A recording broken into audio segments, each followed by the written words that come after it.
Good evening and welcome to the launch show of The Whistle Blows, brand new Tottenham Hotspur podcast hosted by myself, Connor at Levynomics 1882 and Billie T. Delighted to be joined as well by Jay from Change for Tottenham for our launch show. And we're on time, as someone has just said in the comments. So we've learnt from last word on Spurs and our appearances with Ricky and made sure that we're on time, but really great to see so many people in the chat already, and thanks everyone for all of the support. Billy, how are you, mate? Yeah, very good, thank you, mate. Feels like Christmas Eve at the moment. Don't know tomorrow ahead of us, but yeah, buzzing to this and buzzing to have Jay on as well, and yeah, looking forward to getting into it, mate. Very good. Jay, long time no see. Good to see you back on YouTube. How are you, mate? I'm good, thank you, mate. I'm tired, excited, obviously, just when it comes around to doing this kind of stuff. As you can imagine, pressure's on for everybody involved, me, Bill, all the guys at CFT to put in countless hours of work. So yeah, no, I'm just excited.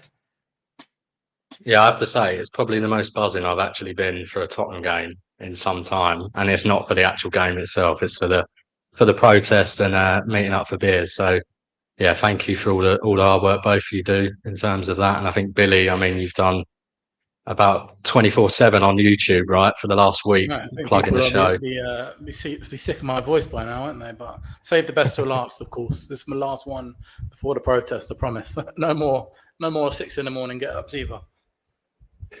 Very good, very good. So I think just before we jump into it, and obviously, today is a special on Change for Tottenham, but I think Billy and I are both strong ENIC outers, but we do want to just let all of the viewers know and everyone who's subscribing that not every show is going to be ENIC out. We have got some guests coming on to do transfers. We're going to do some analysis stuff.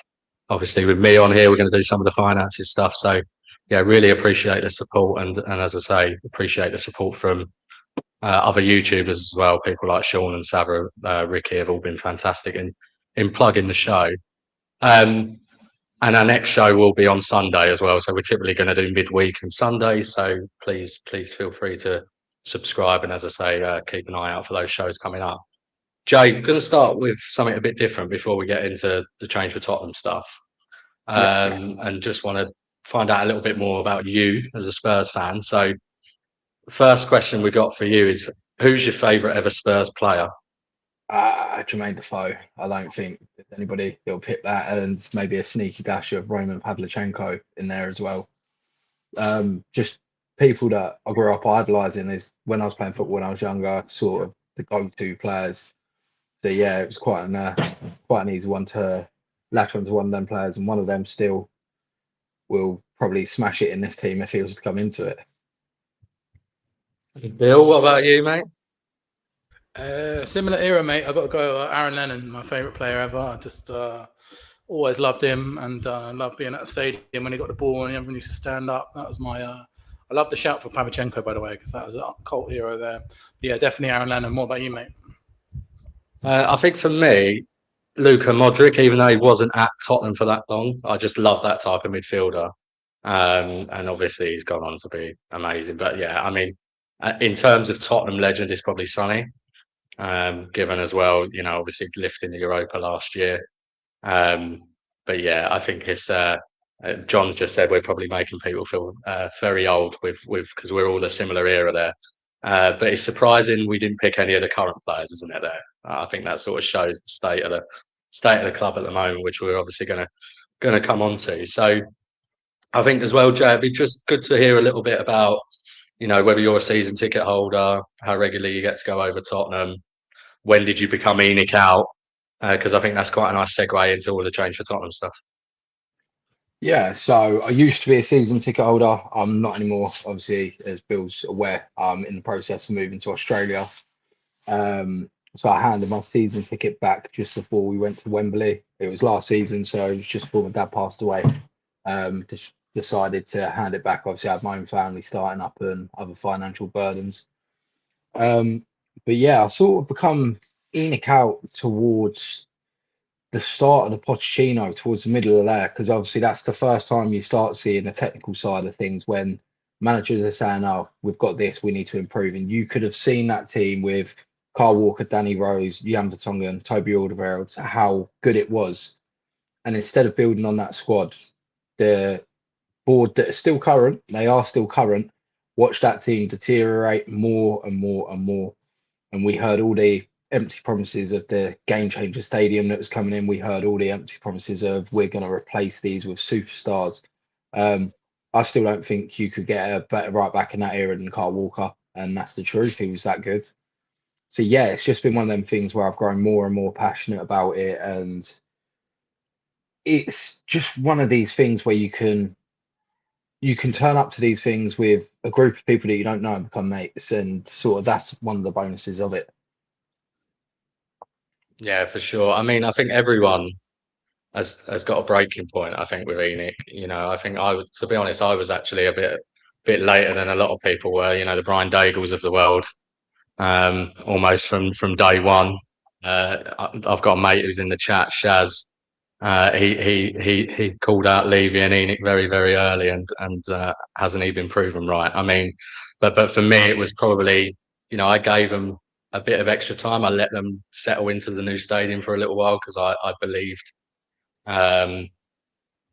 wrongly, naively, that would be a game-changing stadium that would mean that we could kick on. And obviously, it's been the complete opposite, which we'll get into later. Bill, what about you? When was your breaking point? Yeah, mate, probably about the same as Jay, really, mate. I was around the Pochettino era. I think around the Pochettino era, I know like everyone. I feel like that's the only time in my Spurs life properly and the Redknapp era, of course, where I've like properly felt like proud of a team, and I was going every week, and I started getting my season ticket holder.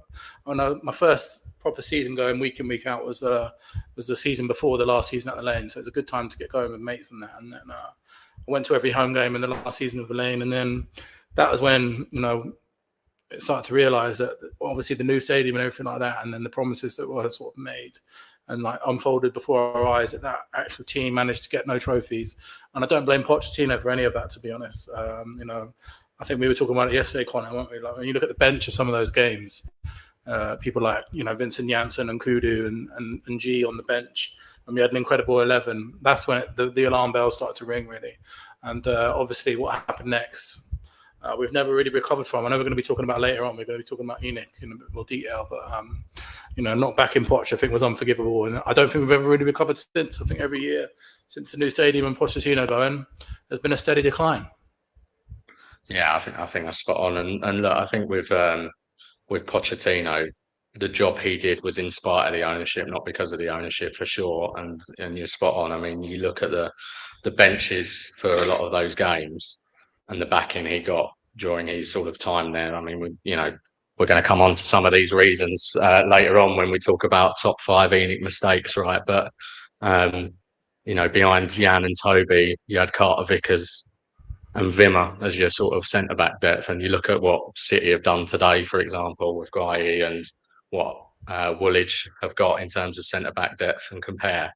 It is just stark for sure. So I suppose that's probably a good time just to move into change for Tottenham, Jay, and love to hear from you how you got involved, bit of the history of change for Tottenham. I think Bill's obviously done a lot, and people will have heard a lot about the protest that's coming up tomorrow, which we're all very much looking forward to. But I think for a lot of the viewers, it'd be good to hear just a bit more about the history of change for Tottenham. Yeah, so it's a bit of a different insight, obviously. For myself, I was going to protest with Daigle. I've stood out in the training grounds, cold when there was 10 of us. I've been stood there whilst people have made picket fences of Levy out and so forth. And I was going to protests a while back. I believe it was against United about 2 years ago that Brian Daigle had organised. And it was a small protest. There wasn't loads of people, but the people that were there were passionate about it. And sort of when you're there and somebody feels the same as you get the grips. I see that Lyndon was pushing the possibility of a protest. This was over a year ago now versus Liverpool. And I said, look, can I help any way that I can? I've got I'm not Billie's famous in regards to followers, but I've got some followers that feel the same. And I started helping push it, and he said, look, come on board, give me a hand. And It's when I jumped in. I believe Billie was there already, and we just slowly all started to work together as a group. We all brought something a bit different. Me with being able to get into media, being able to get into people within the club, and the day to day of it. We've got a small minor organisation of a couple of us that sit there and we work tirelessly. There's people getting up, Billie, as you see this morning at 6:30 to go and do interviews on Talk Sport. We've got people getting phone calls whilst they're at work. We've got guys trying to get through the social media. Obviously, one of the things that commonly happens if you've messaged us, we might miss it. It's just how busy it is, and the history of it. It's been going for a few years, and I'm just glad I'm part of it. Yeah, for sure. And I think some of the stuff you touched on there is really, really important because I think it's a bit of a thankless task as well, right? Running an organisation and being involved in an organisation like Change for Tottenham, because I think what I always compare it to is a bit like trying to get voted into power as a political party, right? You've got to try and appeal to many, many people, and so you've got some people that probably say you're not going far enough, and it all needs to say ENIC out on those yellow scarves rather than Change for Tottenham, and you know, probably keen to go and burn the ground down, versus those that are probably a little bit more balanced or have only just started to convert to being critical of the ownership or whatever, or are willing to perhaps even give the ownership a little bit longer because they want to see change. I know none of us three are in that situation, but certainly some people are, and so and this is a numbers game, right? It's all about trying to get as many people as possible because there's no good having 20 people attend a protest because it just isn't going to get the media noise or any of that type of stuff. So yeah, thank you as a Tottenham fan and one who is critical of the ownership and a loyal ENIC outer for all the work you do on that. And I suppose just coming into tomorrow, I think I've seen online, and you'll have some people probably in the comments might have this view. What was the thinking behind protesting now? Why is now the right time? Levy's gone. Why do you think now's the right time, Jay? Because it's a lion in a sheep's clothing still. That's my opinion with this ownership. They've chopped one of the guys out that they knew was getting the heat, and they played this false narrative of, oh, everything's going to be different, and fools like myself thought, do you know what, maybe it could be slightly different, maybe we could have that bit of ambition, and he was the guy stopping it. And you start working into the window and we pick up 2 injuries, still nothing. We pick up another injury, nothing. Then all of a sudden, out of nowhere, within 48 hours, Brennan Johnson sold to Crystal Palace. And Sod's Law says that less than 11 minutes into the next game, the only right winger we have got goes down injured. And lo and behold, it's a very, very long-term injury, which is gutting. And you sit there and they're still not moving. You're thinking, I've seen this script so many times before. Why was I stupid and naive to believe it was going to be different? And we've had people for months on months and months jumping on us saying, do a protest, do a protest. Nothing's changed, obviously, because Thomas Frank's results have not been great, and they haven't. Any other big club may have pulled the trigger. Well, I think they would have pulled the trigger. And everybody's saying protest. And the reason we come together was to try and force change within the club.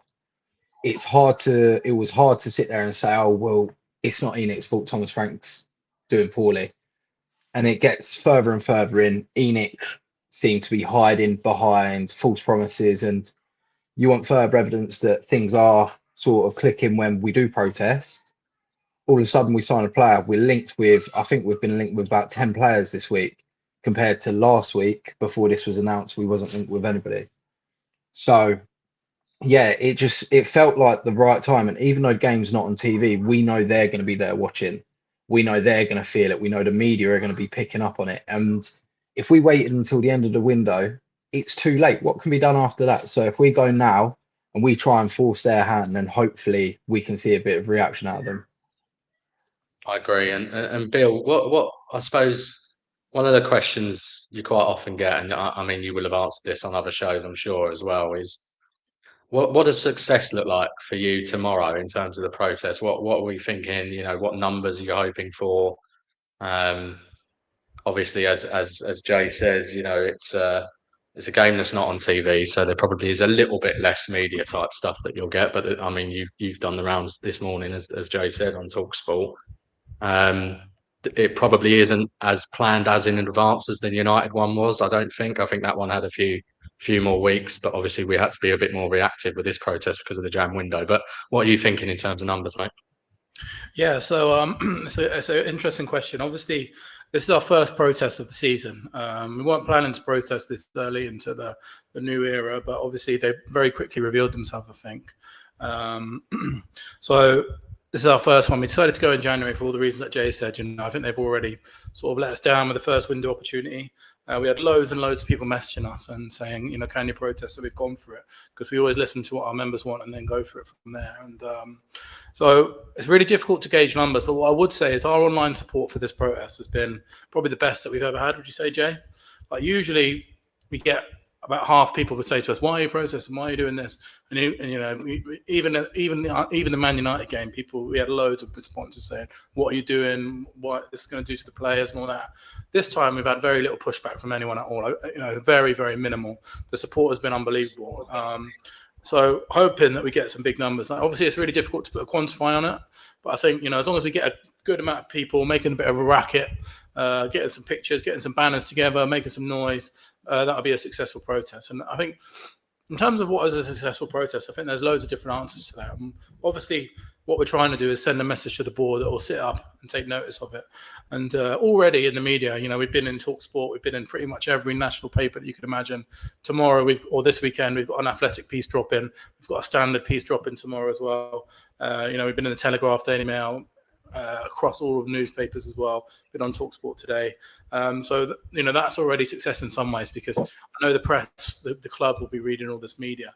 But for me, the biggest success that we can have is just being a platform that people can come together tomorrow and just voice their opinions. Like if we are just a place where people can come together as a community, get together and voice their opinions, that's what we set out to do for Change for Tottenham, really. So that will be our ultimate success, is providing the platform for people to do that. And Con, you've been to the protest before.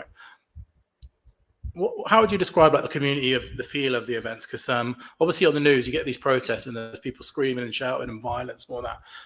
How would you describe Change for Tottenham protests? Well, look, I've done a number of them. I've been at the big one, versus United, where there was probably a couple of thousand versus before the Burnley game when there was 12 of us, Jay, weren't there? And unfortunately, people bought into the lies we're continuously told. And I think we were linked with Eze or Xavi Simons or something that just before, and people wanted to give to the end of the window. Obviously, that I'm happy I was one of that 12 now, Jay, because we've been proven right on that, I think. But yeah, I mean, look, it's the complete opposite of any sort of aggression, violence, anything like that, right? It's completely family friendly for sure. People are there with their kids. It's to be honest, and we get this question a lot about atmosphere and what does it mean for the atmosphere then going into the stadium, and are we sure we're getting behind the team and all of that type of stuff. And for me, actually, I think it helps to create the atmosphere going in. I mean, most people are walking up Seven Sisters Road, walking as if they're going to the gallows, right? At the moment, given how bad the football is. And so actually, being able to have a bit of a chant, as you say, make our voices heard before the game, I think it will actually help with the atmosphere on the pitch. So yeah, I mean, I'm a huge advocate for the protest, and look, none of us are naive enough, and I'm sure no one in the chat is naive enough that we think that suddenly on Sunday they're going to go, "Oh, do you know what? Actually, fuck this, we're going to sell the club," because we know it don't work like that, and they're going to sell the club at the point at which they think it's right to sell the club. But what it can do is it starts to put a little bit more pressure on. They maybe start to communicate a bit more, which we'll come back to later. And they may start to act a little bit differently. And so, and you as a fan can feel like you've done everything that you can do, right? And I think that's the utmost that any of us can do. So, I mean, in terms of what's quite interesting, I think, Jay, for people to hear from you as well, is obviously you do a lot of work behind the scenes, right? In terms of the actual organisation of these things, which is no mean feat. I wonder if you could just touch a little bit on what that involves and the club's involvement on that with you as well, and how they engage with you on that. Yeah, so surprisingly, I have to speak to the club before every protest. I have to deal with stadium health and safety. I have to deal with the guys that are dealing with the running within the stadium. I've had people that work just under the board of directors who call me regularly for updates, and just to know they do work with us on it, because one of the guys that works quite highly in Tottenham gave me a call this week, and he said, the thing is, you're spoken about very highly at Tottenham.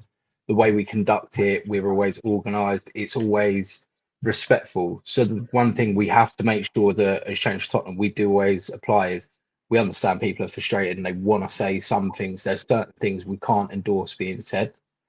And that's just a small part of it. It could be anything from, I get the banners fire regulated so they can get into the stadium. I've arranged for police to be there just to make sure that one's safety, because we've had clashes there. Lyndon himself has basically been attacked as we're walking down. The big protest, we had the guy with the Levy in banner.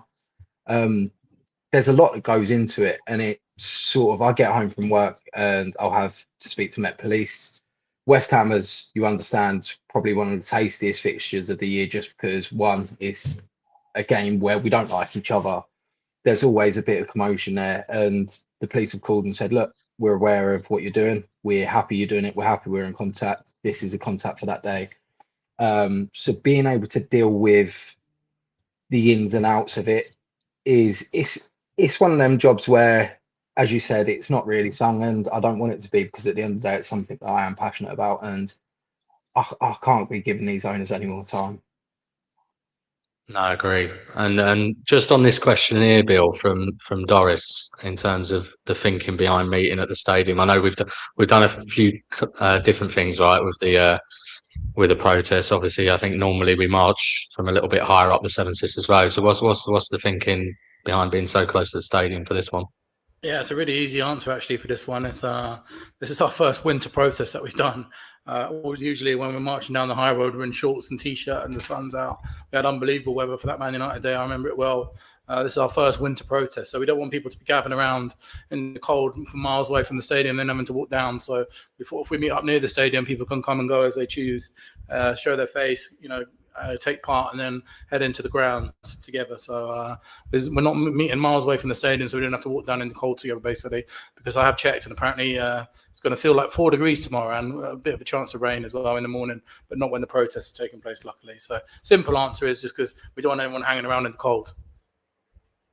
I like that. I was thinking it was going to be something a lot more strategic than that, Bill, but it may be pissing it down. It might be cold. That sounds sensible, and I'm pretty happy because it's right next to the number 8, which is where I normally go for a beer beforehand. So, Jay, so just on that, why don't you run through? I suppose, I don't know, Bill, whether you want to run through the details. I think people will have hopefully seen it all over social media and heard it a few times now, but it's probably worth doing that again.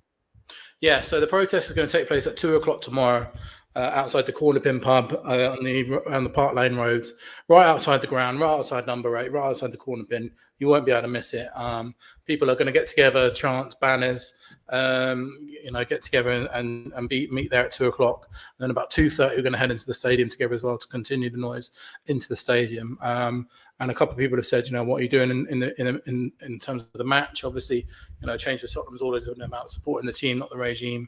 So when the final whistle comes, when the first whistle comes, we'll all be supporting the team, because it is a massive derby game that we have to win as Tottenham. And Jay, a few people messaged in the chat as well. I can see a few people message me saying, and people message in general saying, can they donate to Change for Tottenham? Is there anything they can do from abroad and stuff like that? But we love having support from abroad, but we don't take any money, do we, Jay? No, we completely self-fund it between us. It's not just ego thing, it's more just because it gets very technical, and we fully understand people want to help, and we love the idea of it. I just don't think as an organization we're there yet. It's more, if you want to support us and you're from abroad, keep retweeting the post, keep it showing the exposure that we're getting. And ultimately, as I've always said, even on plenty of podcasts, the international fans are just as important as people that are going to be there. but they don't have to stand there and endure the pain of watching Tottenham at times. But yeah, so we don't take donations. As I said, if you wanted to donate, the way to do it is just keep giving exposure online, keep pushing the message, and keep on supporting us. And another way to support us is by wearing yellow. That's our sort of colour of choice, the yellow, which sort of came back by accident, really, but just kind of fell into it. And then what we, when we did one of our second protests, people were asking about flags and scarves and things. And originally we didn't sell our own, we still don't sell our own scarves, but we did sell our own flags, but we made sure all the profit from that went to charity. Because I kind of feel like when you're this kind of organisation, when you start taking money from people and profit and stuff, it gets a bit murky. So we don't want to go into that. We want to self-fund everything. And I know scarves will be available tomorrow, but they're not affiliated with Tottenham, Change for Tottenham, but they will be on sale outside the corner pub from 12 o'clock. And yeah, we're always really, really grateful for the support that we get from. It starts to get a bit political, Bill, doesn't it? Yeah, and it's a bit like you have to show. Sort of like, not that we, we don't. It opens yourself up to like, where's the money going and all that kind of thing. So we're just self-funded. We're not interested in. This will never be about money for us. Yeah, for sure. And look, I think one of the things that you often see when people are criticising the protests is what difference does it actually make? And I think as I said earlier, I don't think anyone thinks that it's going to cause them to sell tomorrow. But for me, one of the things it can make a bit of a difference with is increasing the level of communication from the club, and that's something that we've all been pretty critical of, right? And we thought it was going to start getting a little bit better with ENIC coming in. They did a bit in the summer, right, in terms of communication, particularly after Levy went. That's died a death pretty quickly. But what we are hearing, and I haven't seen it, but I've seen it on Twitter, is that apparently there might be an article in the programme tomorrow from Vinay where he's addressing some of these concerns, which for me is a complete tangible outcome, right, of this protest. That would not be happening if this protest wasn't happening. He might have done something at the end of the transfer window, but he certainly wouldn't have timed it to do it midway through a transfer window. So it's going to be really interesting to see what that says. Bill, you haven't actually seen the article itself, have you? I think someone just mentioned. No, apparently it's talking about addressing fan concerns and talking about how they know it's not good enough at the moment, and talking a lot about addressing the age gap between the wage gap, between the clubs that spend money, like your Man Cities, your Arsenals, your Liverpools, and Tottenham, which is something that we've all been asking for a long time. And apparently, Vinay says that they're going to address that with high wage payers. So I know it'd be interesting to give it a read tomorrow. And as I always say with that kind of thing, actions speak a lot louder than words, don't they? I think it's easy to say they're going to do that, but let's see it in person.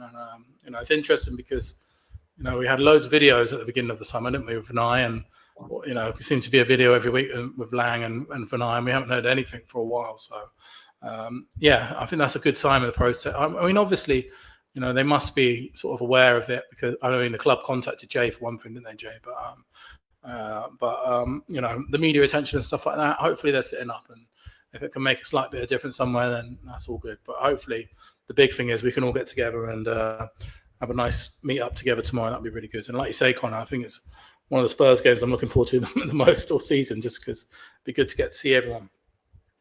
Yeah, for sure. And Jay, in terms of sort of future plans, obviously at the moment, I presume there's nothing definitely in the works, because we want to sort of see how tomorrow goes, and then probably see perhaps how some of the rest of the window goes. But what is the thinking at Change for Tottenham in terms of anything else for the rest of the season? Are there any plans for anything in terms of sort of in-stadium protests, maybe training ground style stuff, maybe any non-footballing events? Could Change for Tottenham target those to really ramp up the pressure? Yeah, they're all things that we've looked at, and obviously one of the most important things behind a protest is feet on the ground. And I can't see many people who have had, say, a busy night at work wanting to trek outside a Spurs stadium where Beyonce, for example, is singing on an evening where there's not going to be football fans around. There's not going to be cameras. Yeah, if we're smart enough, we can pin it up towards media that we're going to be there and we're going to do something. But again, if we was to turn up and there's a couple of us, I just don't think the hunger for anything outside of sport is there just yet. I don't think many Spurs fans are far off. I've seen a lot of people who used to criticise us for what we did, who are now with us and saying, "Look, enough is enough." We did. We are still looking at when the next one will be, and it's hard to time it because, as you see this week, we organised this, and all of a sudden we've got players flying out of our arses. Again, this is just Tottenham being smart with media. You hear all the rumour mills, and we don't want to say, yeah, we're going to do one, and then in 2 weeks' time, all of a sudden we're signed 4 players, and everybody's like, oh, well, ENIC have done this. We've just got to monitor a situation closely, and obviously we've got to be ready to go pretty much a drop of a hat. So, yeah, we're constantly looking at stuff to do, trying to find new ideas to sort of catch people out. And as you see last year, we've got the banners inside stadiums, we've got the big numbers at the protests. We just got to stick on it, and until we see a change for Tottenham will not be going anywhere. Yeah, great. Bill, this is a really good question from Niall. I've got an answer to it, but I'd love to hear yours, which is, Niall asks, with the protests continuing, and if the board listens and understands change is needed, what would you need to see from the board to accept the current owners? I suspect we might be a bit more sceptical and cynical and a bit more negative than some others, but what do you think, Bill? Yeah, mate, it's a really good question. Thank you, Niall. And basically, I think what we need to see is that the promises that they made in summer are kept. They promised that they put the football team first. They promised that they deliver a team that would be able to compete on 4 trophies. At the moment, we're competing on none. Barely any. We might scrape by in the Champions League, but I don't think anyone has any realistic aspirations for us to win that. We're 14th in the league. We're out of both domestic cups, so that's already looking at like a promise that's not delivered this season anyway. So they have to deliver a football team that can do that. And until we've seen the only blueprint really to do it, the way that Man City, Liverpool, and Arsenal act, is you have to spend serious money on seriously quality players. Now, I know we're going to talk about this stat in a bit later on in a bit more detail, and there's this thing that came out this week that Tottenham have actually spent more than Arsenal, but that doesn't tell the whole story, as I'll let Connor go into in a minute. It's about the quality as well, and how do you get quality? You have to buy players that get paid decent wages. It's too far. Tottenham have been happy to buy players on 30, 40. Mickey van der Ven is on 55 grand a week, for example. Mark Gahey today, 20 million signing. Now that's a cheap deal. Turns out he's on 300 grand a week. Until you start paying the players these significant wages, nothing's really going to change, because the pool of quality that you're shopping in is not the same as the elite clubs. And really, they've promised that they're going to put us up there with the Man Cities, the Arsenals, and the Liverpools. And until we get players, a massive overhaul in the squad, we're not going to really be able to see that. And I know this window is a big opportunity. Now, we're not stupid enough to think that ENIC can go and spend 300 million in January and overhaul the whole squad. But what we do need to see is a bit of surgery done, definitely, because we are in a crisis right now as a football club. And obviously, we've got that Man City game coming up before the window. So in terms of what's the action next, I definitely think that's going to be a game to keep an eye on. We haven't decided yet whether we will protest that game. We're obviously going to assess the situation as it comes and see what the turnout's like tomorrow. But the Man City game is definitely something to keep an eye on for the future. What do you think, Connor? Yeah, I think you're spot on with all of that stuff, particularly about the signings. And I suggest we go into that later when we talk a little bit about a couple of articles that have done the loops this week. I think I think in terms of keeping the pressure up, I do think we probably just need to keep a watching brief after this protest, see what the numbers are like for this one. I agree with all of what Jay said as well in terms of that non-footballing events type stuff. I don't think you're going to get the numbers, and this is a numbers game, right? In terms of creating that pressure. And I think if you only get 5 people rock up to a Beyonce concert, it just looks a little bit amateurish, right? And I mean, we saw that when we had the protest, Jay, at Burnley, and there was, as I say, only the 12 of us, which was disappointing, obviously. But it's I think it's good in a way that we're able to hopefully get much bigger numbers tomorrow. This is a really good question as well, Jay. Probably you're the right person for this, given how much you deal with Tottenham. From what I've heard from you guys before, the club have actually been fairly constructive. I wouldn't say supportive, but they've been okay in the dealings you've had. But you can go into it a bit more. Yeah, without obviously grassing people up as such, there's a lot of people quite high within Spurs who agree with what we're doing. A lot of them are very passionate Spurs fans. And the one thing that comes up constantly is there is people high up in Spurs that are aware of what's going on. Obviously, it was brought onto their doorstep, it was brought inside their house and pretty much rubbed in their face last year. They can see fans aren't happy, and it sort of loops back onto who we deal with. And yeah, they're actually very helpful as such in regards to making sure that we know what we can and can't do. Obviously, we had last year some legal stuff versus West Ham that was brought up, and we worked with the club, we got dealt with, and that was the end of it. They're not there to tell us we can't protest. They're there to say do it within a respectful manner. Everybody has a right to their own opinion, and I hate to praise the club. That is one side of it that they have allowed us to do. We haven't had any cease and desist or stop doing this, stop doing that. So yeah, just working alongside the club obviously is such a huge part of what we have to do, because if we don't do that, they can very easily say to us, you're on our property, get off, you're in our stadium, get out. And under the dictatorship that we was under last year with Daniel Levy, it just feels like instead of having one now, we have multiple.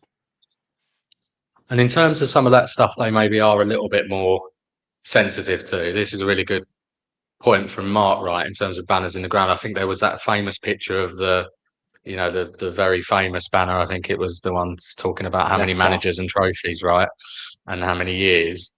What the club like in terms of the whole banners piece?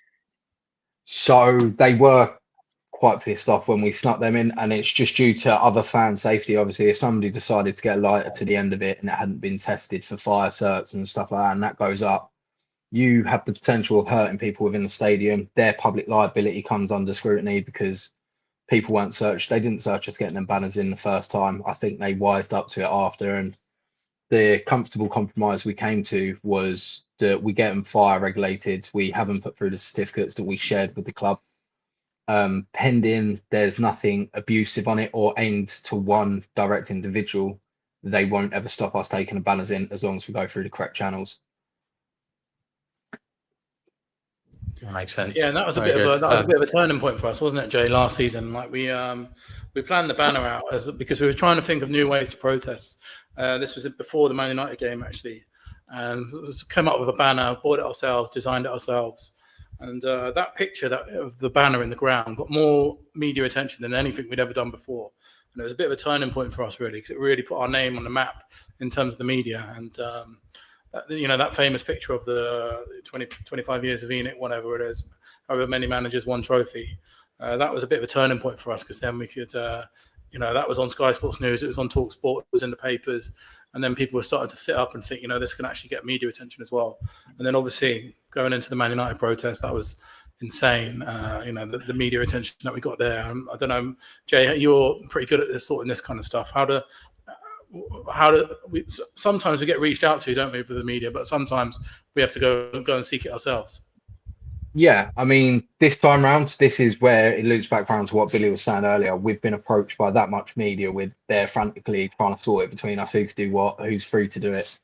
But prior to that, there was times when we had to go searching for media and say, look, we're planning this, and you'd get the knockback, you'd get people saying, oh, well, how many people are you going to get? Are you going to get X amount, and is it worth us covering it? And our argument always was that if there's people unhappy about something and we want change, that's enough for us. And I mean, we found so many emails linked to media guys, people that we've built relationships which will message us directly on socials and be asking what's next. And it just shows the real hunger on the media side that clearly anybody that's not inside the Tottenham bubble is seeing how decayed this squad, this club, everything about it is at the moment. And yeah, it's just such a big part of being able to do what we do.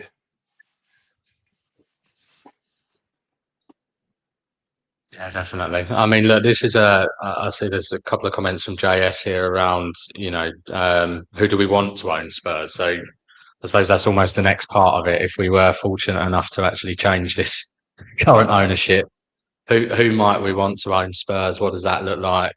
Would we cheer petrol state money?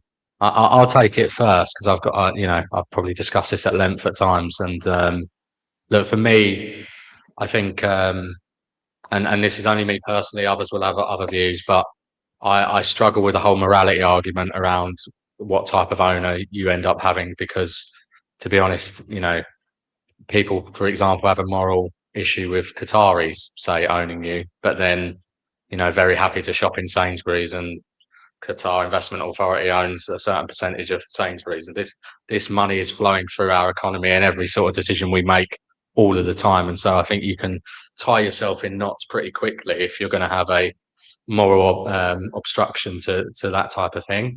So for me, what I want from my owners, and I've always said this, and I don't expect Tottenham to go and win the league every season or win the Champions League every year. And, but what I want is I want our owners to have an ambition to do the very best they can. And unfortunately, I think, and we'll come on to this when we do the bit about ENIC later, they never have, right? They never have stretched themselves. Our relative ambition compared to other clubs is one of the lowest. Little London says here, anyone who's ambitious, that is it. And I think what we want is an ownership that care about the football side of the football club. And Perky's right that all billionaires have dirty money to some extent. You look at our owner, Joe Lewis, he made his money betting against the pound, lives in the Bahamas, got done for insider trading, has bought up most of Patagonia and Argentina and kicked out locals from their homes to do so. So, he's not exactly Mother Teresa. So I think for me, it's just somebody who actually cares about football and is ambitious. I don't know, Bill, what about you? Yeah, that's the same thing. And obviously the reason behind the name change for Tottenham, like if ENIC suddenly wake up one day and decide they're actually going to fulfill these promises and go out and be as ambitious as they say they're going to be, then happy days. Everyone's happy, aren't they?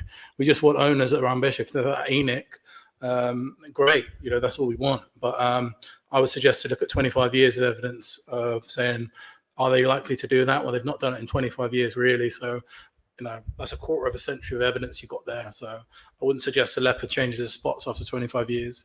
And if it's not ENIC, then I want someone who's going to put the football team first. I think the morality argument, you could do a whole separate podcast on that. I mean, even if you look at American owners now, I mean, some of the stuff that America are doing around the world at the moment, and some of the morality issues around America right now, what is it possible to have a morally good owner these days? And probably the answer is no. Only billionaire that's got that amount of money has probably got it in some kind of dodgy way and exploited someone somewhere. So it's a really difficult argument. And, you only have to look in the mirror at our own owners, like you said.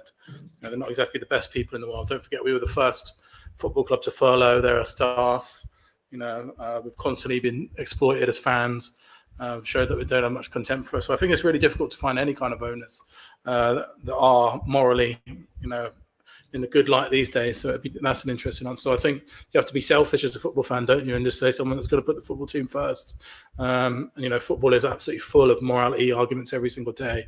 When you've got top teams that are playing people that are doing heinous things outside of the game and going reported, and then you've got betting advertisements in every single game and all this kind of stuff. There's morality issues everywhere you look in football, and as fans, we just have to, see which side of the line that we fall on. But I think it's a difficult one to answer. It would just be anyone that's going to be ambitious. Yeah. What about you, Jay? I mean, it's easy enough to say nobody is in football because they love the game football. People are in there to make money for themselves. They're in there to make money for their businesses. We're not naive enough to believe that that's not always going to be the case with any owner. Even Ryan Reynolds, there's a reason he brought into Wrexham. Todd Bowley, there's a reason he brought in Chelsea. And I see a comment a minute ago, would you swap our owners for Sullivan? It's a different ball game where we sit compared to where they sit, for the simple reason of what we get charged, what we get promised as a club. We get promised we're going to be this big club and we claim we're this Big Six team. I can't remember the last time we acted like a Big Six club, and we're on the fringes of sort of falling behind. So an owner that would come in, of course, I agree fully that having an owner that puts football club first is what we want. And I think it's more than possible to happen. You look at the proposed Qatari takeover, I think it was last year. There was a great podcast with Flav where they went into it and what they were willing to do for the area and the community. And these are places where some of us have grown up, hearing that they wanted to improve lives there. They wanted to create jobs. So they're doing it for the area. Yes, they're doing it to make their money, but at the same time, they wanted to improve certain things. They wanted to see us compete. We are a sleeping giant. And at the moment, it looks like we're staying dormant for a very long time until something changes. No, I agree. And, I think on sort of people getting stronger in terms of being critical of the ownership, I did notice Tottenham Hotspur Supporters Trust probably put out their strongest statement today, or at least what I've seen in terms of being critical of the ownership. They weren't quite there still in the way that Change for Tottenham or maybe the three of us would be. They were still quite polite about it, but it was certainly starting to lean more that way. And Mario's asked this question, Jay, around have the trust approached you guys in any way? And are they supporting the protest tomorrow? If we're completely honest, the trust haven't approached us. One of the things that we've always been quite keen on is working alongside these guys. We know that they kind of have a seat at the table where they can bring up some questions that have to be answered. I personally don't agree with how they use their power. They have the opportunity there to ask these questions, but then at the same time, I know that they run the risk of if they ask a question and somebody's not happy, they could very easily cut contact. Because this protest was a very, very, very quick turnaround, it was hard to get support from these guys, and it's understandable. I know a few of them will be there and they'll be marching with us. Just with organizations, when they do have so many people involved, it is hard to get. So as I've always said, we'd love to work alongside the trust and maybe have the opportunity to put some questions towards them, to ask the club, and certainly their values as a Spurs fan. If you look at what their values they put out the other day, something every Spurs fan should want. We demand success. We demand to be competitive. We demand to keep up and be able to compete with the teams every year that seem to be doing amazing things in the transfer market. They're buying in the players that they need, and hopefully the trust, we can work alongside them, especially when it comes to future protests. Yeah, I mean, Bill, we're hoping to get them on at some point as well, aren't we? I know we're in discussion with a couple of trust members about coming on the show, which I think will be quite interesting. I know they get a lot of criticism as well. But they do some great work in terms of some of the less protesty, less ownership criticism type stuff in terms of tickets for disabled supporters access. Lobbying the club in terms of ticket prices, which is all really useful stuff. But I think there probably are a lot of fans, particularly in this chat right now for this type of show, probably would like to see them do a bit more, right, in terms of being critical of the ownership. And so I'm looking forward to having that chat with them. Yeah, definitely. And obviously they're in a difficult position. I understand that they have a relationship to protect. They're also like an official governed body and elected body. They can't just go out and do whatever they want. They have paid members and stuff like that. It's difficult, and that's hopefully where Change for Tottenham come in. We can make it a bit more noise. We can make it a bit more difficult for the owners. We can disrupt things a bit more because we're not an official supporters group in terms of Tottenham. We are an official supporters group in terms of fan group, though. So we can stage a protest at lightning notice like that, and we can make things more uncomfortable for the board, and that's probably our job. And it'd be good to work together because obviously they have a seat at the table at the board, and I know what they're doing at the moment is they're canvassing fans, and they're going to take it to the board, and we're going to try and get them on after that meeting so that we can see how did that go and what did the board say and all this kind of stuff, because as much as we would like to have that direct line to the board, and it's something that we've tried to fight for, the club have always been very clear, haven't they, Jay, to us? You have to go through the trust and you have to go through the FAB. Is that right, Jay? Yeah, spot on. It is something we're working on to try and see if we can find a route to be able to just get questions in. And I think the questions aren't necessarily what a lot of our supporters would want to hear, but we would be demanding that we get answers.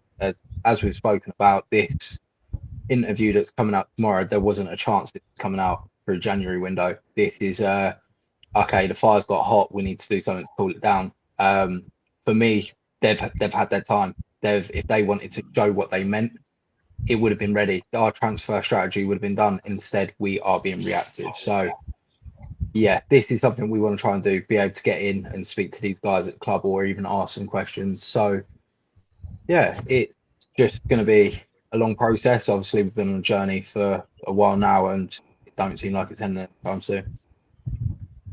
Yeah, great. And Saz, just on this point, I think the guys covered this earlier. I think, appreciate there'll be lots of fans who are very supportive of the movement but can't perhaps make the protest. And I think this is where you can just help in terms of pushing on social media, retweeting, reposting what Change for Tottenham put out, joining shows like this, just all helps to get the word out and create that media noise, which actually is to be honest, as important as the bodies that we get turn up to the actual protest. So thank you for that. I think Bill, did you manage to get Vinay's statement? I think someone might have sent it to us. I don't know whether we've got it able to share. Yes, I do. Hold on 1 second. So I don't know if you want to talk about a little bit about the background of it. So it's coming in tomorrow. It's quite interesting, the timing of it. So obviously, someone has managed to send us the full statement as well, which I'm just in the process of uploading. Hold on. If you come back to me in 1 minute, I'll have it ready. Yeah. That's cool. So I think we just on this one. This is quite interesting because there's been a lot of discussion right now, obviously, and one of Change for Tottenham's big goals was to get Levy out for sure, I think. Or certainly a lot of the supporters of Change for Tottenham, that was their big goal. And I think there was a lot of focus on Levy, obviously, as being the sort of figurehead. And he's gone, and it doesn't really look like much has changed. And I think that's led some fans, I think they're wrong, but it's led some fans to have some revisionism, I think, on Levy and whether he was the problem. Now, for me, my point of view on this one has always been Levy is part of the problem, but he's not the only problem, and the biggest problem is ENIC overall. And I didn't expect anything significantly to change when just Levy went. As I say, I think you need to get rid of the whole of ENIC, because for me it was always ENIC who were holding the real purse strings, and they were underinvesting in the football club, and Levy was almost carrying out the wishes of the bigger piece. But he was also a problem because one, he's the biggest beneficiary of that, probably, other than Joe Lewis. He's going to walk away at some point with something like 900 million quid, £1 billion, and he's been paid very handsomely throughout his time at Tottenham. So I don't think anyone should get the violins out for him particularly. And a lot of the decisions he's made and a lot of the stuff he's done has been pretty horrendous over the years as well. And some of that will come up when we do the top 5 ENIC mistakes, I'm sure. So I don't know where you two stand on the whole sort of Levy piece now. Jay, I'll start with you. Yeah, I mean, Daniel Levy was the guy that took himself into transfer negotiations for years. So do I have any sympathy for him? Not at all. He's the guy that cost us getting Eze last season because of how he's been in past windows. The guy was a problem from top to bottom. I have zero sympathy, and obviously it looks like he's had a big falling out somewhere within the club. Whether or not he was the guy that they thought if we was to take him out, then it might cool things down.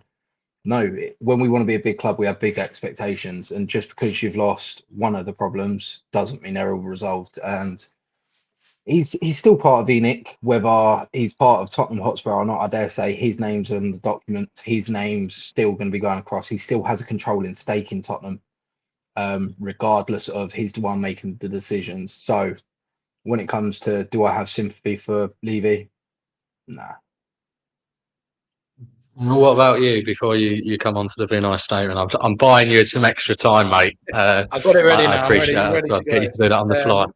Yeah, that's dropping exclusively tonight. We can reveal this Vinay statement in the next minute or so. But yeah, I feel the same. I think it's quite funny that you're getting people saying, Daniel Levy was never the problem, and this kind of proves that it's got worse since he left. So I think you're just seeing. I think the shadow of Daniel Levy is going to live on for a good number of years yet, and some of the mistakes that he made. And I think you only have to see that all the different people that we've hired in his wake that it shouldn't have been one person doing all these different jobs, basically. I think I always say he had a bit of a God complex at Tottenham. He's getting involved in absolutely everything. And you're probably hiring people to, And then Johnny was saying this earlier on Last One on Spurs. He probably hired people and then was still doing their jobs for them, and I think we've seen that a lot over the last few years. But I think I think his mistakes will cast a long shadow over us. It'll probably take a lot of time to undo. I don't know if you want to go straight into this Vinay statement, because there's some interesting stuff there actually. Bring it up. And this is a nice, as you say, nice reveal for everyone. Yeah, thanks to John. Shout out John, friend of the show, sent this on WhatsApp. Yes, I haven't actually read it all yet, but I've just been glancing over it, and some pretty interesting stuff there. Obviously, that's really small writing on my computer, so I'm going to read it on my phone. I'm just going to read out a couple of bits that are worth reading. It's a 2-page spread in the program tomorrow, so I agree everyone should have a go at it. And some really interesting stuff in there. And I think anyone that's questioning, the timing of this, I think it becomes quite obvious with some of the stuff that he says.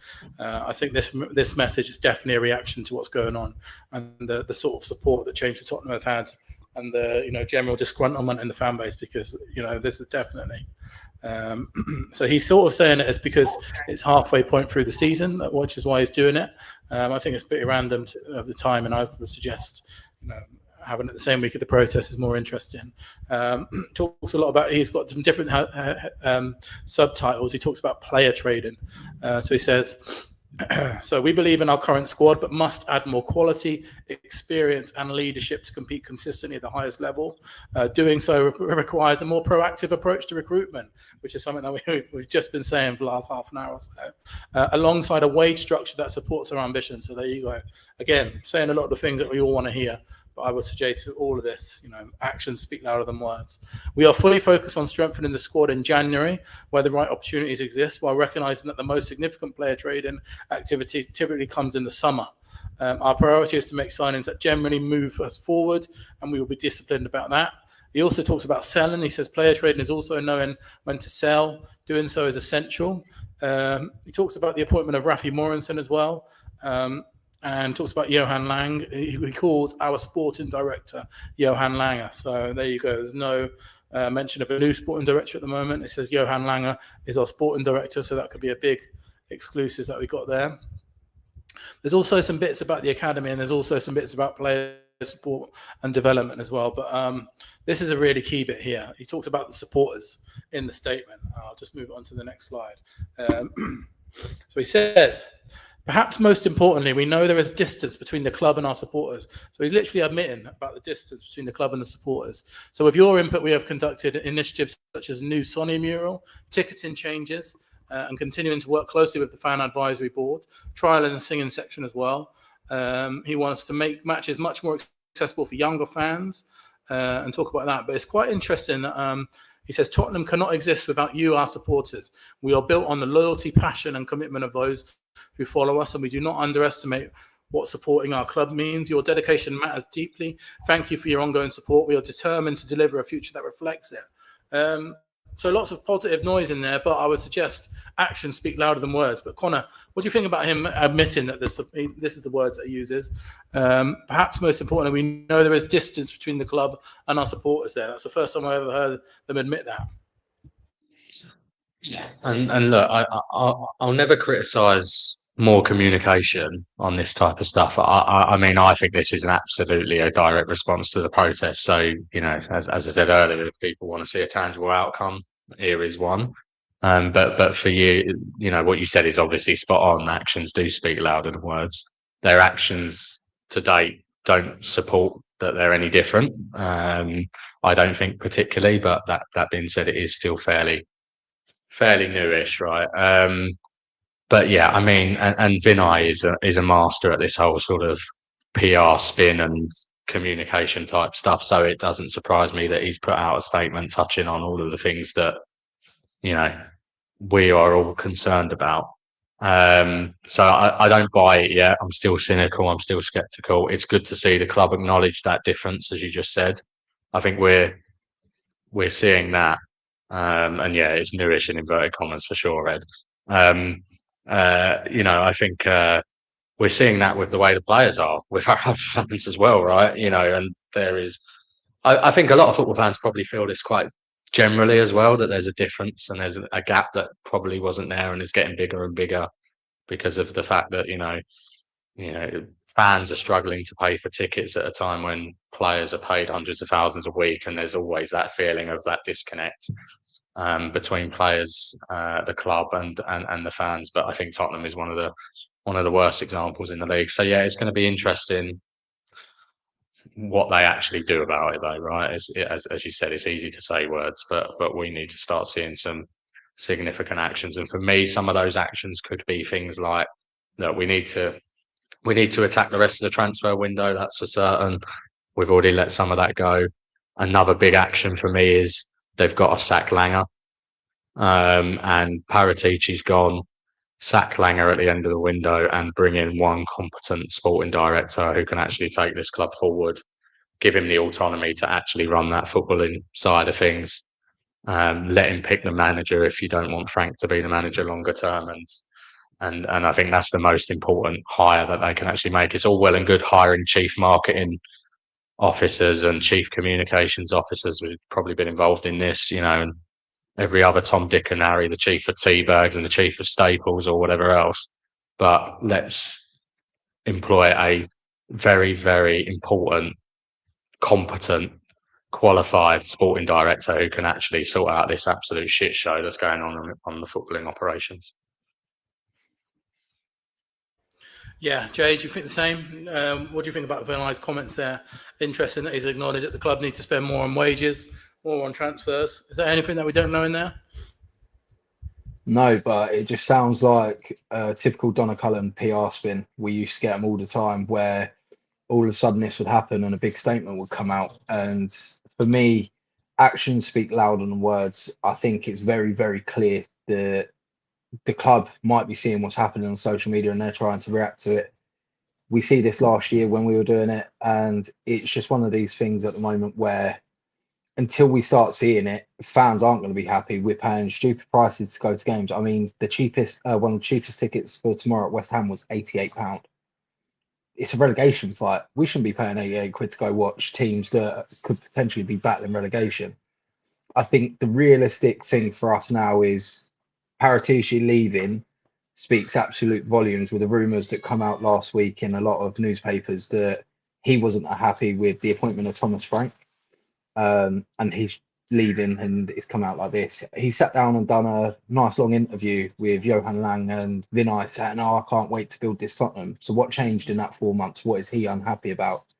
I think that obviously leads on to, should Spurs fans have concerns if the guy that a lot of fans were begging to have back because Johan Lang wasn't good enough at his job is now leaving, and the guy's going to be stepping up and taking full control. Can we trust him? Can we trust the club to do the right thing? And obviously, it's split opinions on whether or not Thomas Frank's the right manager for us. I don't feel he is. I think he wasn't ready for a job of our size. I don't think there is any manager in the world that can come in and fix the mess that we're in currently. But it feels like they're desperate to copy the Arsenal blueprint with Arteta, where they stuck on when it got bad. Apart from this time round, they don't have the players Arsenal had then when they started to improve. They don't have the fan base that's sort of resilient enough and has the occasional trophy every couple of years compared to us, who has one every 16 years. There is a big difference, and it's time for ENIC to put their balls on the table and make a decision. If they're sticking with him, back him. If they're not, get rid of him.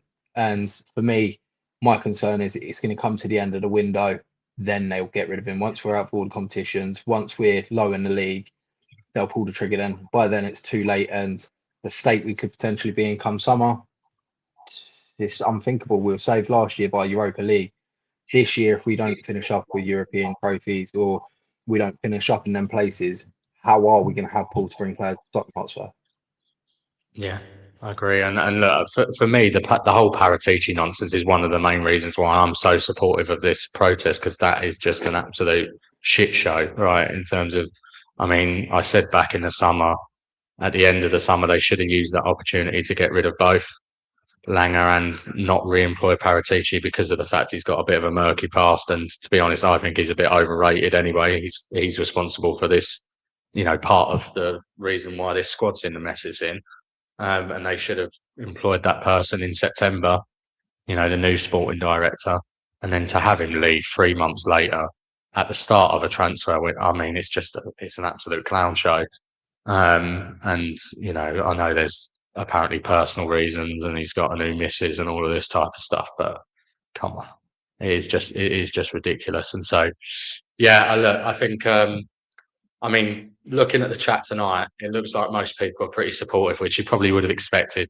Bill, with us setting up a channel, people knowing us, people knowing Jay was coming on, so it's great to see so much support for the protest and for the criticism of the ownership. But I suppose if anyone is still on the fence and just wants a bit of a reminder of some of the mistakes ENIC have made, and Daniel Levy and ENIC have made over their sort of 24, 25 years. We did ask on Twitter for some thoughts. I've asked in various WhatsApp groups. I mean, we have been inundated, as you'd expect, with responses, Bill, haven't we? And I think we're going to run through some of them now and give our own thoughts as well. Yeah, mate. So what we're going to try and do, we're going to try and do a little bit of a ranking live here. I'm going to ask the boys for the top 5 biggest mistakes that ENIC have made in the 25 years that they own our football club. We asked Twitter as well, which I'm going to read in a second. But chat, what I want you to do is put us in the chat. What are the biggest mistakes that ENIC have made in their tenure? I'll give you a few in here to get you started. I'll give Jay and Connor a bit of time to think when I read some as well. So we asked on Twitter for people to tell us some of them. I'm going to read a couple of them to you now. So Dave Sepperson says, not having a concrete plan. They go from manager who want to play a rigid defensive structure to first all-out attacking manager. Kyle Freegrad said, sacking Poch, not backing him after the UCL final defeat. Yes, we broke our transfer record, but he missed out on Dybala, Fernandes, Bruno Fernandes, and that would have took us to the next level. Their biggest mistake is not having any former Tottenham pros on the board as a bridge between business and football. Good ones there. FC James says, sacking Mourinho days before a final, failure to back Poch, failing to sign players, including Mane, Bruno Fernandes. I mean, there's an endless list of these guys that you can read off, aren't there? Everyone's got their favourite. For me, the heartbreaker was Dybala. That was something that I'll never get over. Grealish, Suarez, Hazard, because of being tight, not building around Son and Kane. One from Heidi here says, ENIC's biggest failure wasn't money available, it was mentality. They didn't back elite managers at peak moments, but built squads reactively, misaligned philosophies, treated success at risk. The most criminal part, they never built a squad around Harry Kane. Unforgivable. For me, the fact that Harry Kane has left this football club without winning a trophy is an unbelievable error. And probably, for me, that's the legacy of Daniel Levy. Not the stadium and things like that, which is fantastic. But we've missed out on one of the best players that we've ever had having a trophy. David H has got such a good list. I'm going to have to read it all. He's got a top 10 already. But keep coming in the chat there. What are your biggest mistakes, guys? And we're going to try and get through as many of them as can before I ask the boys. Sacking Graham weeks before a cup semi. So, that's a bit before my time. But it seems like the sacking before the cup final thing was a thing even back then as well. Jose, week before the League Cup final. Ryan Mason versus Pep. AVB, a proper Chelsea reject. We've got plenty of Chelsea rejects since then as well. That definitely didn't put them off. Building a go-kart track instead of a museum. Got proudly proclaiming to do so much for the community and putting on Chris Brown gigs. There you go. There's that morality issue thing that we spoke about earlier. It's pretty much everywhere you look in football. There's morality issues all over the place. Need to club about talking about the club DNA and then hiring Nuno. Talking about the fab and stuff like that. No one is on the board. No fans on the board. Every penny of revenue will go into the first team. Berbatov for Fraser Campbell. God, that's proper PTSD stuff there, isn't it? And Levy getting booed after Brighton game during his end of season lap of appreciation when his face appeared on screen. I suspect the camera operator went the same way as Ange not long after. And Ange, that called camera operator, just one of countless people that have been sacked in the time. But let us know in the chat, what are your biggest mistakes? Right. So, boys, let's do a little bit of a ranking then. Jay, I'll come to you first. What would you say, out of all that list and all the ones in the chat and everything that come before it, what would you say is the biggest mistake that Levy has made? Or I've got one. Well, I've got one that was on that list and one of my own. The one that was on the list that stands out and it should to absolutely everybody is sacking arguably the greatest final manager of all time to bring in Ryan Mason, who had never won he hadn't even done a competitive game for us. There's I a think graphic, isn't there, of Pep versus Mason on Sky, where it's like 500 games managed, 1 game managed. It was to save pennies, regardless, because if Jose played that final, he would have had a slight payout.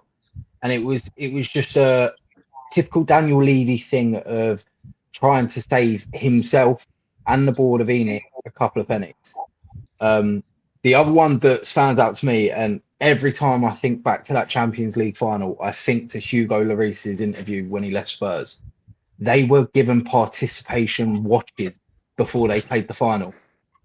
Like, what's the thought process through this to go, congrats on getting to a final, here's a watch, even though you might not win it, but we're going to give you a watch just for being there. It should have been turn around, win that final, and the club will spend X, get you whatever. And it just infuriates me that the stupidity, because the mentality of that is you've theoretically got a prize for reaching the final. It should never have been the case. That trophy and that final, yes, you can look at the decisions that were made in that game, Kane starting, blah, blah, blah. It doesn't matter. Ultimately, the players went into that final with the mindset of the club don't expect us to win. We've had our well done already. But yeah, so they're the two that stick for me, but definitely sacking Mourinho, bringing in poor Ryan Mason into the fray of things. So, yeah. Connor, mate, what about you? What's your number one, would you say? It's hard because there's so many. I really enjoyed this from Tom, which was buying the club was the biggest mistake. But no, I think for me it's got to be the free transfer windows when we didn't sign a single player. I think that is, breaking records as being the sort of only Premier League team ever to not sign a player. I think that the domino effect that then had on everything else, I think that's the reason why. I think that's the reason why Poch ended up going. I think that's the reason why we then had this awful rebuild to do, because we didn't do it gradually, and then we did it at a time when transfer fees went up, and so that's the reason we've wasted money. I think had we backed him in those windows, because you got to remember that was at the time before the Champions League final as well. Where the year we got to the Champions League final was not actually the year Tottenham were best, right? It was before that we were actually a better team, and had we signed a few more players at that time, I have no doubt that we would have got over the line in terms of trophies. So yeah, the biggest one for me is those windows. And look, I mean, there's been some great examples of other things. I agree with Jay sacking Jose before the final, even though I don't know whether we necessarily thought Mourinho was the right person longer term, but that is just an outrageous decision to make. Trying to take us into the European Super League is another potential one. There's so many over the years. I did see a good one just then. The big red AIA badge in the middle of our home shirt. Like, it's one of them things, like, it makes no sense why you would have done that. Obviously, I get there's money involved. At the same time, you sit there and you go, what's one thing that will probably rile Spurs fans up? And as petty as it is, that red bit on the kit pisses me off to this day. I think for me, the biggest one for me is always going to be the fact that that Pochettino team and the Harry Kane is tied to that as well.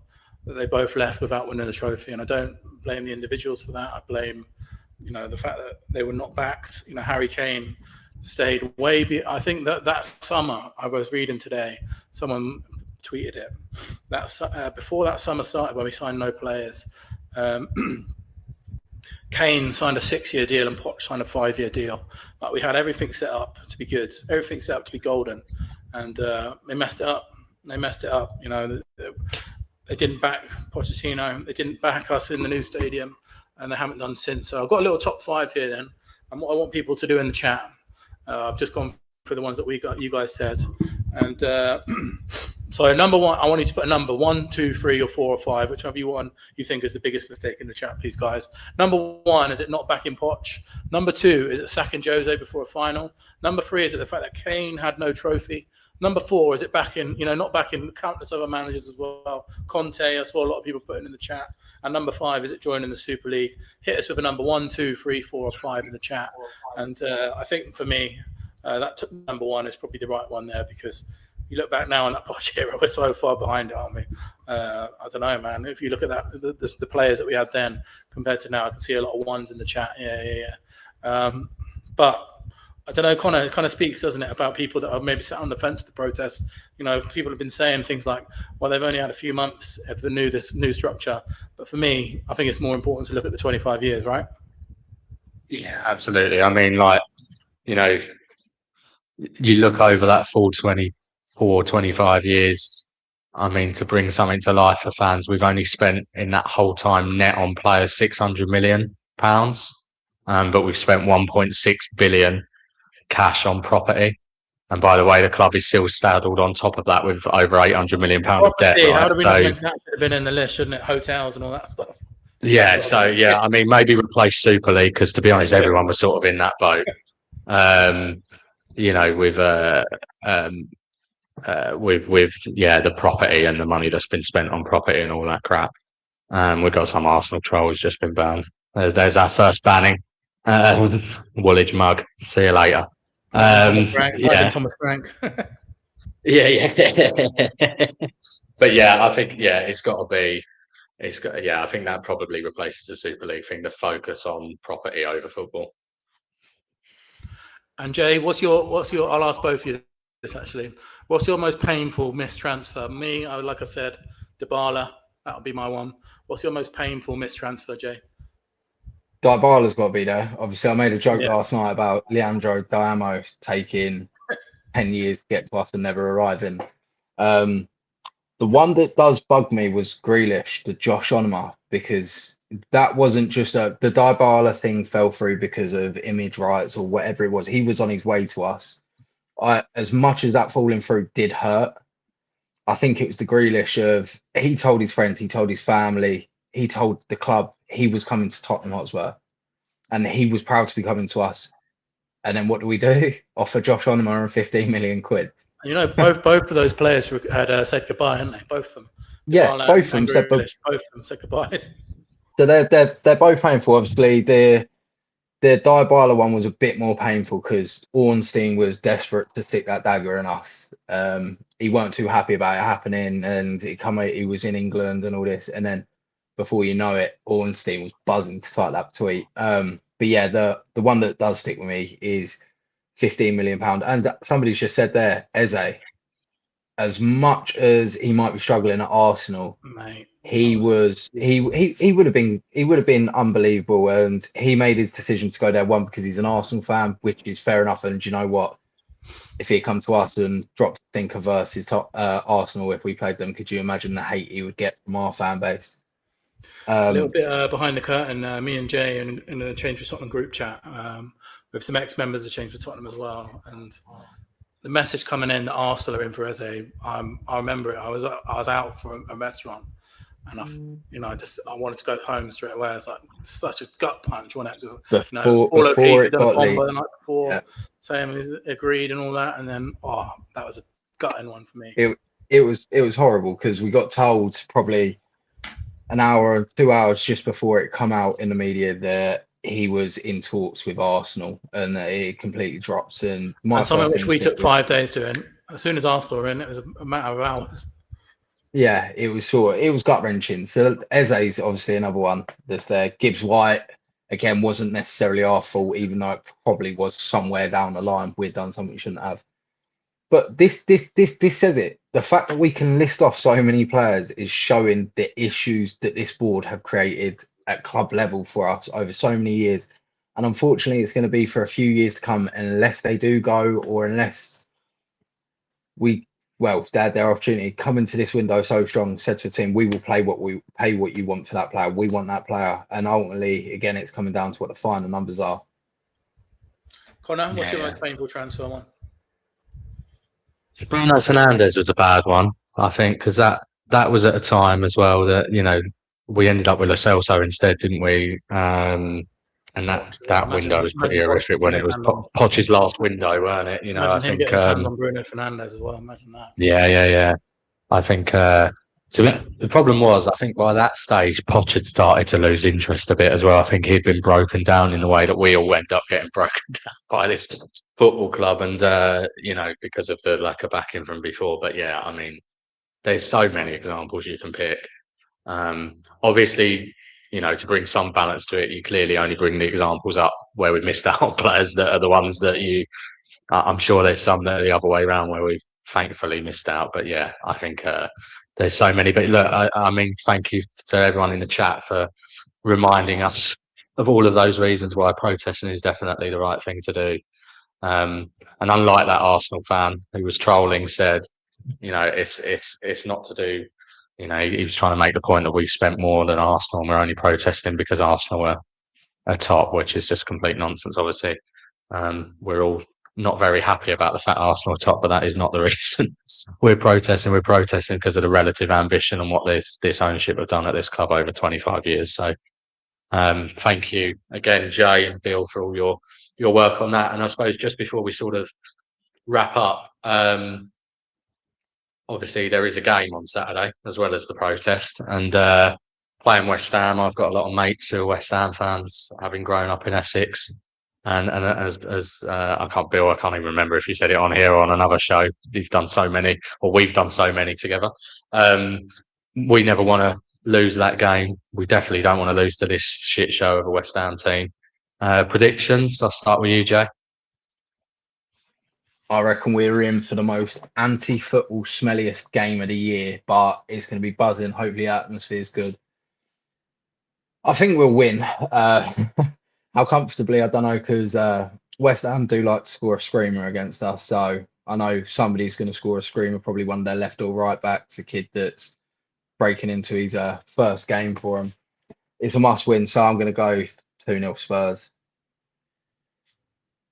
Neil?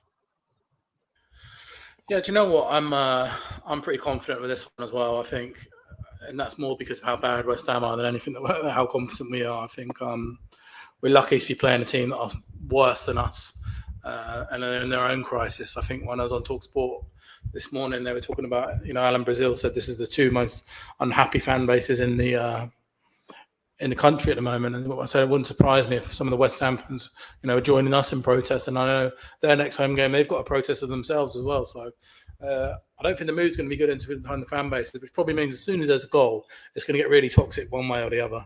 So we have to score that first goal. If West Ham score first, and that stadium is going to go nuts, toxic-wise. So I think we'll win them, though. I think there's a couple of little shouts on Twitter about Palhinha being injured and Gallagher making a debut tomorrow. I think Xavi will be really important for us tomorrow, even though apparently there's rumours going around that he was supposed to be on the bench, but now he's starting because Palhinha was fit, but not injured, sorry. I think we'll win 3-0. I think they're absolutely terrible, luckily, and we've got enough about us to beat them because they're that bad. What about you, Connor? Yeah, I've said 2-0 as well. So I'm with Jay on the 2-0 train. I think, to be honest, I think that I don't go into any game particularly confident. To be honest, I think we spoke about that before, Bill. But West Ham are so bad. I mean, surely we can't drop points. And I mean, I'm really hoping Simmons plays. I saw that rumour that he might not be playing. I mean, that would be ridiculous. I think if he wasn't starting. I thought he had a really, really good second half against Villa. Gallagher, I think, will come straight in. I think he'll have an impact. But yeah, 2-0. But yeah, hopefully see a number of you. Well, I'll definitely see you at the protest tomorrow. Hopefully see a number of the people in the chat at the protest, and hopefully we can get the win. Definitely. We have to win, right? We got to win. And just want to say thank you for the chat. It's been vibes all show. It's been absolutely popping off. So thank you very much, guys. We're always going to try on the show to involve the chat as much as we can. We're ranking. We've got a good ranking for Sunday coming as well. So make sure you tune into that. We're always going to try and include you guys because you know, it's boring talking to each other, especially when, you know, we can get as many of you guys involved as we can as well. Yeah, and just on that quickly, if you wouldn't mind dropping a like on your way out if you haven't already, subscribing if you haven't already, help us get up the algorithm quickly. And yeah, next show we're looking at Sunday at 8 o'clock. And Ricky Sachs from Last Word on Spurs is going to be the guest. So it'll be nice for me and Bill to throw some questions at him for a change, and we'll find out what Ricky really thinks. I think he plays quite a nice host normally on Last Word on Spurs. So yeah, please join us for that. And yeah, thanks so much, everyone in the stream. It's probably one last thing to say, which is two last things to say. Come on, you Spurs, and ENIC out. Jay? Yeah, just want to say, lads, thanks for having me on. Obviously, your debut show, and it's a bit of a privilege being on here with both lads who I've been on many podcasts with before. I'm looking forward to tuning in Sunday, and hopefully you boys have something a bit more positive to sing about, even though at the moment it's dead quiet on any transfer front. But yeah, as always, ENIC out, and come on, you Spurs. Yes, mate, and we look forward to seeing everyone tomorrow in person.